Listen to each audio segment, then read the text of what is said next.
अग्ने व्रतपते व्रतं चरिष्यामि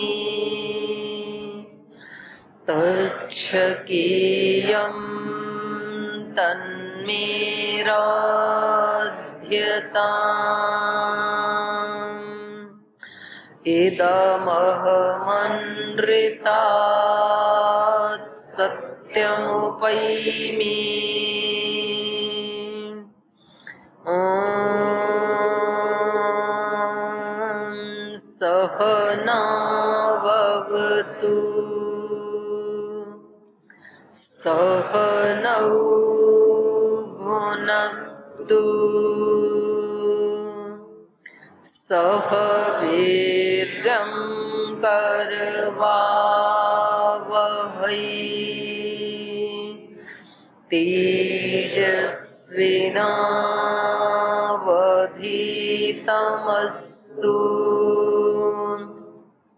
मा विद्विषावहै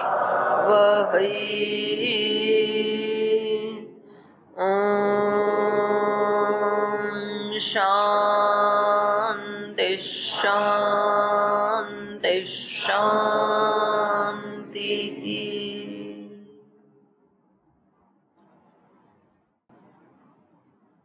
वाल्मीकि रामायण के किष्किंधा कांड का द्वितीय सर्ग पढ़ रहे हैं और प्रसंग चल रहा है यहाँ पर श्री राम लक्ष्मण और श्री हनुमान जी महाराज के बीच का संवाद। तो उनका अभी परिचय हो रहा है। परिचय अभी दिया नहीं है श्री राम लक्ष्मण ने, बल्कि बहुत सारे विशेषण लगा करके उनके चरित्र के सामने, और हनुमान जी उनसे पूछने की कोशिश कर रहे हैं कि आप लोग कौन हैं।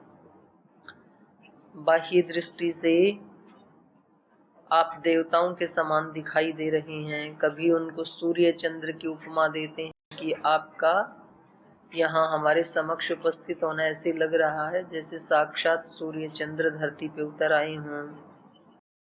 और कभी उनकी वीरता पराक्रम की उपमाएं देते हैं, सिंह स्कंधौ महोत्साहौ। और कभी उनका अस्तित्व व्यक्तित्व देख करके उनको ये भी लगता है कि ये तो इस सारी पृथ्वी को रक्षा करने में योग्य हैं। उभौ योग्यावहं मन्ये रक्षितुम पृथ्वीम इमाम। मुझे तो ऐसे लग रहा है कि आप दोनों इस सारी पृथ्वी की रक्षा कर सकते हैं। तो उत्साह वाले को और उत्साह दे रहे हैं। जब कोई व्यक्ति स्वयं उत्साहवान होता है, ये प्रकृति का नियम है। निराश होगे आप तो निराश करने वाली शक्तियां आपके साथ आकर के जुट जाएंगी, वो आपको और निराशा के वचन सुनाने लगेंगी। आप उत्साही होते हैं तो दूसरे लोग भी आपको उत्साह देने लगेंगे। तो कभी कभी ऐसे भी होता है, आपकी उत्साह की परीक्षा लेने के लिए हो सकता है कि कुछ लोग आपके उत्साह को आहत करने की कोशिश करें। वो कम होते हैं, लेकिन जब आप अपने उत्साह को एक शिखर पे रखते हैं तो फिर बहुत सारे लोग आपके साथ उस उत्साह को बढ़ाने के लिए खड़े हो जाते हैं। जैसे बहुत कम लोग हैं संसार में जो महाराज जी के बारे में ना रोज ये दुआ करते हैं, बोलिए आज फिर आ गया, वैसे ही आ गया। तो जो ऐसे हैं वो तो कम हैं उत्साह तोड़ने वाले तो, लेकिन उत्साह देने वाले हैं वो करोड़ों हैं, ज्यादा हैं। वो कहते हैं कि आज महाराज जी नहीं आए, बोले आज कहाँ चले गए थे आप, हमारे दिन की शुरुआत ही नहीं हुई आपके बिना।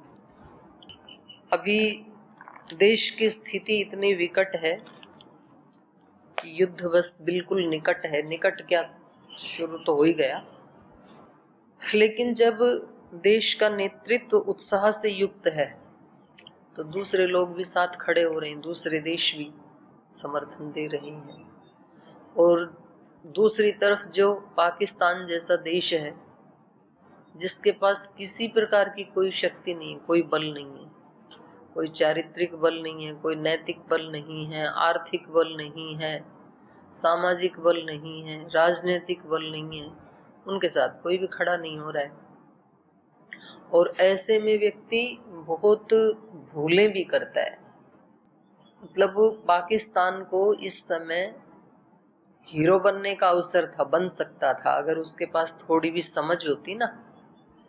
आतंकवादियों को मारा है, और यदि उसी दिन पाकिस्तान का ये बयान आ जाता कि भाई आतंकवाद को मिटाने के लिए हम भी भारत के साथ हैं, तो सब लोग उनके साथ खड़े हो जाते। उन्होंने इतनी चूक की कि उनको, आतंकवादियों को अपने राष्ट्रीय ध्वज में लपेट के ले जा रहे हैं कि हम इनका इतना सम्मान करते हैं। तो एक दृष्टि से किसी राष्ट्रीय ध्वज का इससे बड़ा कोई अपमान नहीं हो सकता है। कोई राष्ट्र अपने राष्ट्र ध्वज में आतंकवादी को लपेट के ले जाए, इससे बड़ा तो क्या ही अपमान होगा अपने राष्ट्र ध्वज का। तो ऐसे वो व्यक्ति फिर भूलें करता ही जाता है, कोई राष्ट्र हो, व्यक्ति हो। एक बार जब गलत ट्रैक पे चल पड़ता है ना व्यक्ति, तो फिर गलतियां करता ही चला जाता है। और एक तरफ कोई उत्साह से युक्त होता है, दिव्यता से युक्त होता है, आध्यात्मिकता से युक्त होता है, तो उसको ऐसे संगी साथी फिर भगवान उपलब्ध करवा ही देता है। तो यद्यपि संकट आने में तो कोई कसर नहीं है, श्री राम लक्ष्मण के सामने एक के बाद दूसरी विकट समस्याएं आती ही जा रही हैं, लेकिन भगवान की व्यवस्था से उनको रास्ते में ऐसे ऋषि मुनि भी मिले जिन्होंने उनको अध्यात्म विद्या का भी उपदेश दिया, कुछ दिव्य अस्त्र शस्त्र भी दिए, उनका मार्ग प्रशस्त किया, कैसे जाएं, किधर से जाएं, तो मार्गदर्शन भी किया उस दंडकारण्य में। नहीं तो किधर जाए व्यक्ति दंडकारण्य में। फिर हनुमान जी जैसे, नल नील जैसे सहायक भी उनको मिले। तो जब देखो व्यक्ति जब स्वयं अपने पैरों पे खड़ा होता है ना, तो सब सहायता करते हैं। यद्यपि संसार में 3 व्यक्ति ऐसे हैं जो बिना हेतु के भी सहायता करते हैं हमेशा, माता पिता और गुरुजन। माता पिता मान लो कभी रोक टोक भी करते हैं, टीका टिप्पणी भी करते हैं, तो उसके पीछे उनका भाव यही होता है कि कहीं हमारा ये बालक कहीं दुखी ना हो, इसको कोई कष्ट ना आए, कोई संकट ना आए। उनकी भावना गलत नहीं होती है। जैसे आप में से जो साधु साध्वी बने, तो जब आप घर से आए होंगे तो अपवाद को छोड़ करके कोई ऐसा अपवाद रूप में होता है माता पिता जो स्वेच्छा से अनुमति देता, वरना तो माता पिता दुखी होते ही हैं, मना भी करते हैं। वो कहते हैं भाई हम जिस रास्ते पे चले बेटा उसी पे चलो, तुम यहाँ रह करके भी तो अच्छा जीवन जी सकते हो। तो ये वो क्यों कहते हैं? वो उनको ये रहता है कि कहीं ये इतने कठिन मार्ग पे हमारा बालक ना चल सके और फिर ये बीच भंवर में ही डूब जाए, परेशान हो जाए। तो वो हमारी चिंता करते हुए मना करते हैं। ऐसा नहीं है कि उनको सन्यास पसंद नहीं है या महापुरुष उनको अच्छे नहीं लगते हैं, ऐसा नहीं है, अच्छे तो लगते हैं, सन्यास भी बहुत अच्छा लगता है, पर उनको ये लगता है कि पता नहीं हमारे इस बालक में इतने सामर्थ्य है कि नहीं है।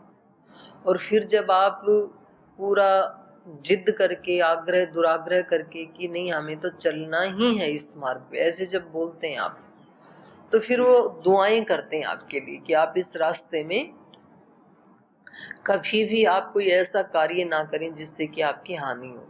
ऐसे ही गुरुजन करते हैं।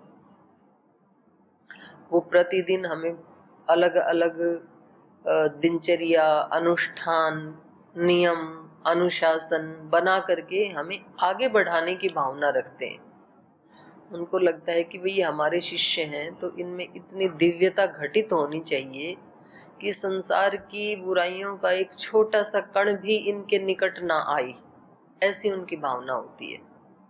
तो उसके लिए वो कठिन तपस्याएं भी करवाते हैं। तो वो कठिन तपस्या करवा के उसके पीछे ये मकसद थोड़ा ही होता है कि भाई इनको सताना है।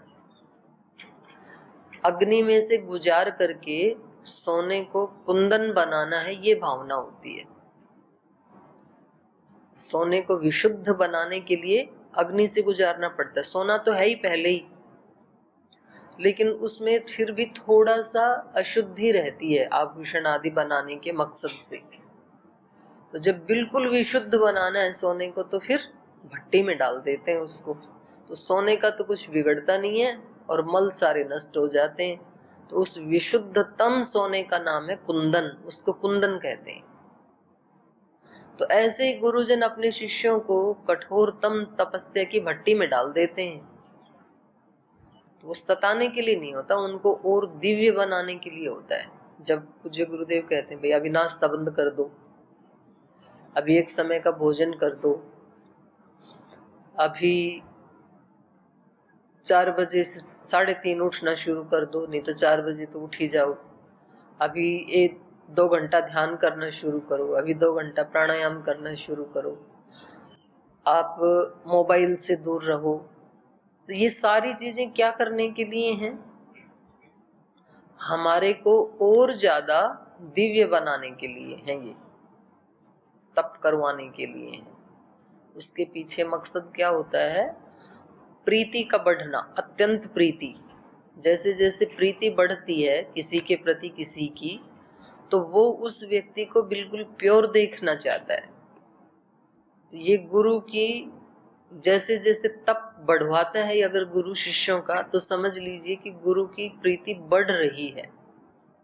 एक तो गुरु का आचरण होता है जब कोई शिष्य पहले दिन आता है उसके पास, तो उस दिन वो ज्यादा कठोरताएं नहीं अपनाते शिष्य के साथ, उनको थोड़ा सा रिलैक्स मोड पे ही छोड़ते हैं, अत्यंत उनसे प्रीति करते हैं। क्यों? क्योंकि उस दिन ये लगता है पता नहीं ये रुकेगा कि जाएगा, शिष्य बनने की योग्यता है भी कि नहीं है। और फिर वही शिष्य जब 8, 10, 15 साल हो जाते हैं तो फिर उनको लगता है कि ये तो इसी मार्ग का पथिक है, इधर उधर नहीं जाएगा। तो फिर उनको और थोड़ी कठिन परीक्षाओं में से गुजारते हैं, और उसके बाद फिर उसके ऊपर अत्यंत विश्वास और प्रीति करके फिर किसी तपस्या से नहीं गुजारते, फिर तो खुद ही गुजरता है अपने आप ही। वो खुद ही एक गुरु की, आचार्य की भूमिका में, एक जिम्मेदार व्यक्ति की भूमिका में आ जाता है। गृहस्थाश्रम में भी ऐसे ही होता है। जिस बच्चे को या जिस युवक को माता पिता रोज टीका टिप्पणी करते रहते हैं, कहाँ जा रहे हो, कितनी देर के लिए जा रहे हो, क्या काम था, किससे मिलना है, कितनी इंक्वायरी करते हैं, और वो ही बच्चे जब बड़े हो जाते हैं,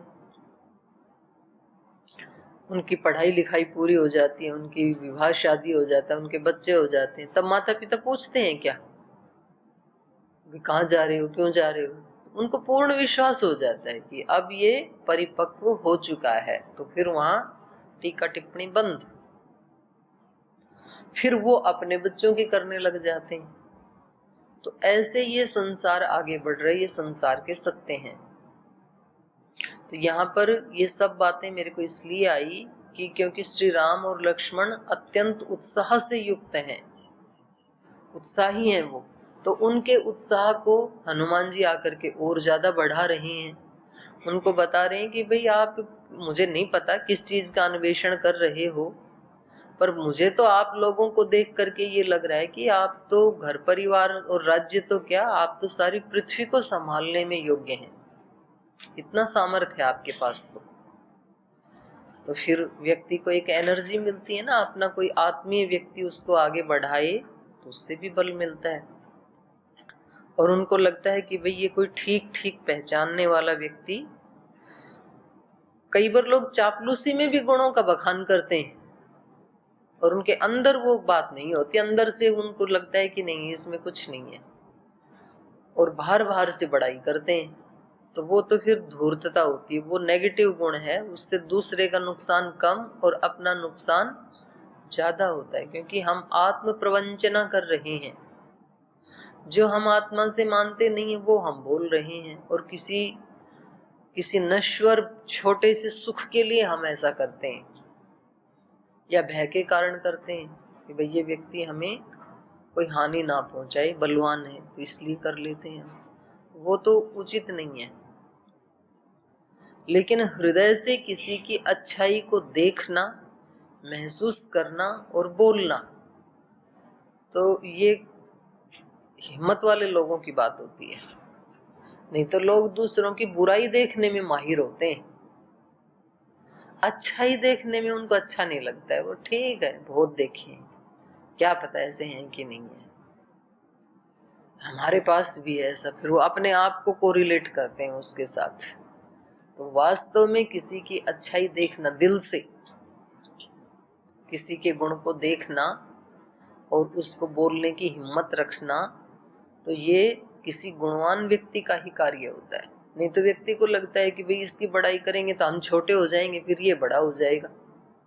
कभी कभी किसी अपने साथी के गुण दिख भी जाते हैं, फिर बोलने में कंजूसी करते हैं हम कि अगर मैंने बोला तो ये अपने आप को बड़ा मानने लग जाएगा, और हूं तो मैं बड़ा उम्र में, तो मैं छोटा हो जाऊंगा इसको बड़ा बनाऊंगा। तो भय के कारण भी ऐसे करते हैं हम।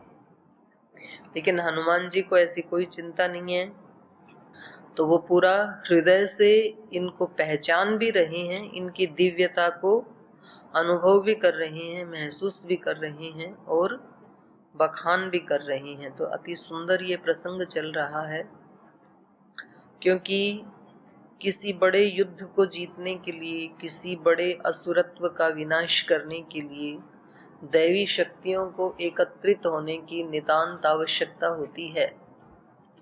और ये भगवान के विधान से यहाँ से अब दैवी शक्तियां एकत्रित होना प्रारंभ हो गई हैं। हनुमान जी जैसे, और इसके बाद नल, नील, सुग्रीव, अंगद जैसे जो महान योद्धा हैं वो साथ जुड़ते चले जाएंगे, और सबके सहयोग से फिर असुरत्व का महाविनाश संभव हो पाएगा। कुछ चीजें टीम वर्क होती हैं, वो टीम से ही काम होते हैं, नहीं तो वेद आदेश नहीं देता संगच्छध्वम संवदध्वम। अकेला एक व्यक्ति भी जब दिव्यता को प्राप्त करता है तो वो अकेला भी बहुत कुछ सेवा कर सकता है, ये सत्य है, सूर्य की भांति। लेकिन कुछ कार्य ऐसे हैं कि जिनमें टीम की ही आवश्यकता होती है। तो जितने भी महापुरुष हैं वो फिर दिव्य आत्माओं का एक ग्रुप बनाते हैं, अकेले नहीं रहते फिर वो। अभी महाराज जी और श्रद्धेय आचार्य श्री तो चलो अपना पुरुषार्थ कर ही रहे हैं, और उनके पास ऐसी अलौकिक शक्तियां भी हैं, लेकिन उसके बावजूद भी करोड़ों लोगों का संगठन बनाया है ना। क्योंकि देश को बदलने का काम जो है वो बिना संगठन के नहीं हो सकता है। किसी एक गुरुकुल में, किसी एक आश्रम में कोई एक आचार्य प्रामाणिक हो, दिव्य हो, तो वो गुरुकुल को बचा सकता है, उसका प्रभाव पड़ता है गुरुकुल के ऊपर। लेकिन तो भी गुरुकुल की सब व्यवस्थाओं को ठीक करने के लिए गुरुकुल के जितने भी सदस्य हैं उन सब का सहयोग अनिवार्य है। क्योंकि एक कितना भी करे, अगर दूसरे सहयोग नहीं करेंगे तो नहीं सुधर पाएगा। फिर टीम का काम टीम करेगी। 12 लोगों की जो टीम होती है उसमें एक खिलाड़ी कितना भी प्रखर क्यों ना हो और बाकी के 11 सहयोग ना करें, तो टीम जीतेगी कि हारेगी? फिर नहीं जीत पाएगी। उस समय तो सबको अपनी अच्छी परफॉर्मेंस देनी होती है टीम में। तो इसलिए ये वेद का आदेश है। अब जैसे मान लो पाकिस्तान के ऊपर युद्ध करने का मुख्य दायित्व तो सैनिकों का है, सैनिक लड़ ही रहे हैं बेचारे, लेकिन सैनिक तो वहां पर अपनी जान जोखिम में डाल करके तैनात खड़े हों और देशवासी उनके लिए अच्छी भावना भी ना करें, तो फिर कैसा रिजल्ट होगा? युद्ध के समय तो ऑटोमेटिक ही जो भी थोड़ी भी अच्छी आत्माएं हैं तो उनको यही लगता है कि भाई हम वहां नहीं जा सकते हैं तो हम यहाँ बैठे बैठे उनके लिए दुआ तो कर सकते हैं ना, करते भी हैं। तो सारे देश को उस समय एकजुट होके खड़ा होना होता है, चाहे कोई इस पार्टी का है, उस पार्टी का है, इस मजहब का है, उस मजहब का, इस जाति का, उस जाति का, लेकिन इस समय सब क्या है? भारतीय, एक देशवासी। तो जो जहां है, और उसके साथ साथ अलर्ट होना, सज्ज रहना। जैसे कल ही उन्होंने कितनी मिसाइलें रात को दागने की कोशिश की, और अगर भारत के लोग सज्ज नहीं होते तो आज सुबह उठते ही पता नहीं कितनी तबाही के मैसेज मिलते। वो तो जागरूक थे, तो उन्होंने उनको ध्वस्त कर दिया और अभी भी चल ही रहा है। तो क्योंकि भारत को तो पता ही था कि भाई ऐसा नहीं है कि हमने उनके साथ एक मानवता का व्यवहार किया है कि भाई हम आपको कोई नुकसान नहीं पहुंचाएंगे, आपकी आर्मी को भी नहीं पहुंचाएंगे, लेकिन आतंकवादियों को छोड़ेंगे नहीं, हम तो केवल आतंकवाद को टारगेट कर रहे हैं।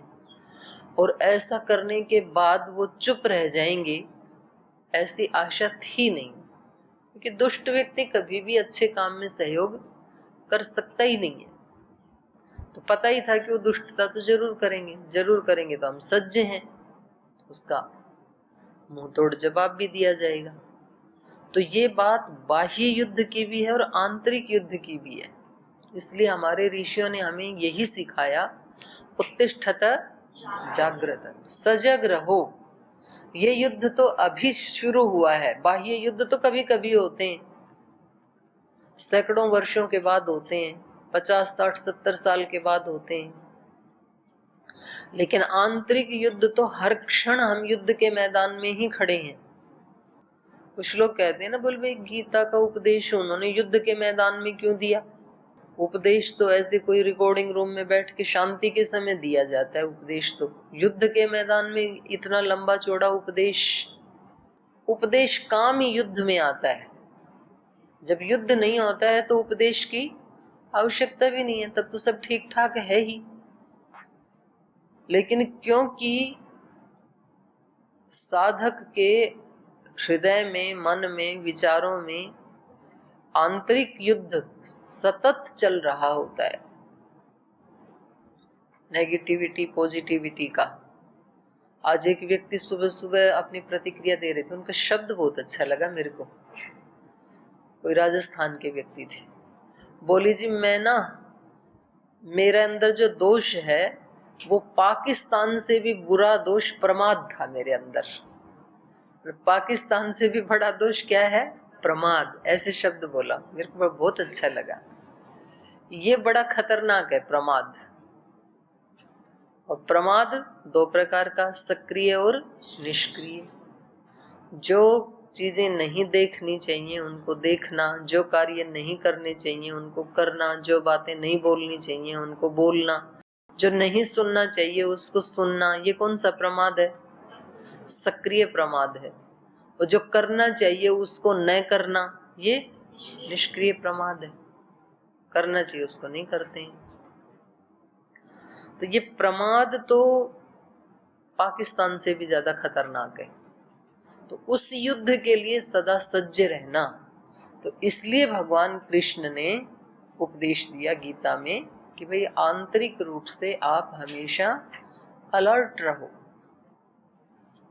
और अभी भी देश के प्रत्येक नागरिक को यही उपदेश दिया जा रहा है उनके गुरुजनों के द्वारा, उनके जो भी ऑफिसर्स हैं, स्वामी हैं, उनके द्वारा भी। आप जहां भी हो ना, आप सजग रहो।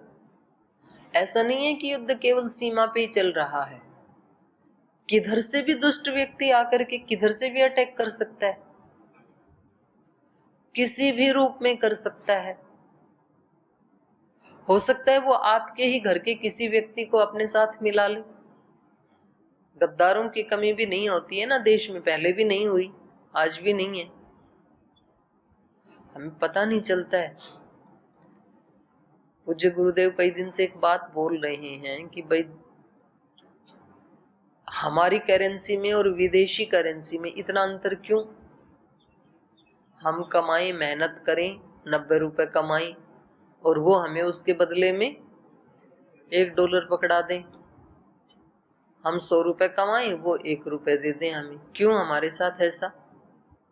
क्योंकि हमने ही उनको ताकतवर बना रखा है। वो ये कमाई और ये पावर कहाँ से एकत्रित कर रहे हैं? भारत से ही कर रहे हैं। सबसे बड़ी मार्केट है भारत। सारी जो मल्टीनेशनल कंपनियां हैं, ईस्ट इंडिया से लेके आज तक, और हम सोचते हैं मैं एक आदमी इस कंपनी का माल खरीद लूंगा तो क्या हो जाएगा। ऐसे ही सारे सोचते हैं और सारे वो ही माल लाते हैं अपने घरों में। और वो सारा धन ले जाते हैं, ताकतवर हो जाते हैं। अगर 100% भारतीय ये संकल्प कर लें कि भूखे मर जाएंगे लेकिन विदेशी वस्तु नहीं खरीदेंगे, 1 महीने में ये मतलब नाक रगड़ने लगेंगे भारत के सामने, और करेंसी पैरेलल नहीं उनसे ज्यादा बढ़ जाएगी हमारे पास।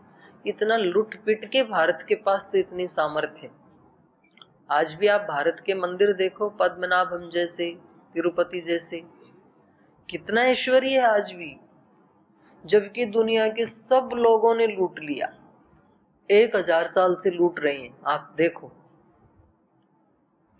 अपने अस्तित्व को, 1000 साल से लूटे जा रहे हैं आक्रांता, जिसका जहां मौका लगा, और उसके बावजूद खड़ा हुआ है। अब तक तो नामो निशा मिट जाता। तो देश यदि एकजुट खड़ा हो जाए ना तो क्या नहीं कर सकता है। अपनी करेंसी की वैल्यू बढ़ा सकता है, ऊपर ला सकता है, अपनी आध्यात्मिक शक्तियों की वैल्यू को बढ़ा करके सारी दुनिया का मस्तक टिकवा सकता है। भारत विश्व गुरु ऐसे ही थोड़े था, यही तो सारी ताकतें थी भारत के पास। स्वदेशी की भावना, परस्पर प्रीति की भावना, समन्वय की भावना, पारिवारिक शक्ति, सामाजिक शक्ति, वसुधैव कुटुंबकम, ये बहुत बड़ी शक्ति है, ये भारत के पास थी। ज्ञान की शक्ति, दूसरे लोगों ने सोचा वो सब उठा उठा के ले गए, हमारे ग्रंथ ही उठा ले गए। 64 विद्याओं में से मुश्किल से 16 बच गई। अब तो 16 में से भी 8-10 बच गई, और 8-10 भी ऊपर ऊपर से ही बच गई, डीप में वो भी नहीं रही। तो ये सब हमारी शक्तियां थी, और हम आज भी इनसे संपन्न हो सकते हैं। तो इसलिए हमारे महापुरुषों ने हमें बताया, भाई आप युद्ध के लिए हमेशा सज्ज रहो, उत्तिष्ठत जागृत, जागते रहो, आप सजग रहो। किधर से भी शत्रु अटैक कर सकता है, वो आपके ही लोगों को अपना मोहरा बना लेगा। आप में से ही कोई 1-2 छिटक जाएगा, उनके पास आ जाएगा, फिर वो ही व्यक्ति आपके लिए हानि करने वाले बन जाएंगे। जरूरी थोड़ी है कि कोई पाकिस्तान से ला करके ही किसी व्यक्ति को और फिर हमारे को हानि पहुंचाएंगे। यहाँ के यहाँ से भी तो पकड़ के पहुंचाते रहे हैं। खैर, ये परिस्थितियां बन रही हैं इस समय भी देश में, तो हम सबको इस समय भी सजग रहने की आवश्यकता है। तो यहाँ पर हनुमान जी जैसी शक्तियों को और ऐसे दिव्य पुरुषों को श्री राम के साथ खड़ा होने का अनुग्रह परमात्मा भी कर रहे हैं। तो हम यदि राम लक्ष्मण की तरह अपने कर्तव्यों का पालन करें, अपने धर्म का, अपने कर्तव्य का पालन करें, तो हमें भी ऐसे साथी मिलेंगे, ऐसी दिव्य शक्तियां मिलेंगी, ऐसे दिव्य गुरु मिलेंगे जो हमारे कमजोरियां उनको हटा करके हमें आगे बढ़ाने के लिए हमें बल देंगे, और हम फिर अपने अंदर ही जो रावण जैसे असुरत्व हैं, दुर्भावनाएं हैं, उनको नष्ट करने में सक्षम हो पाएंगे।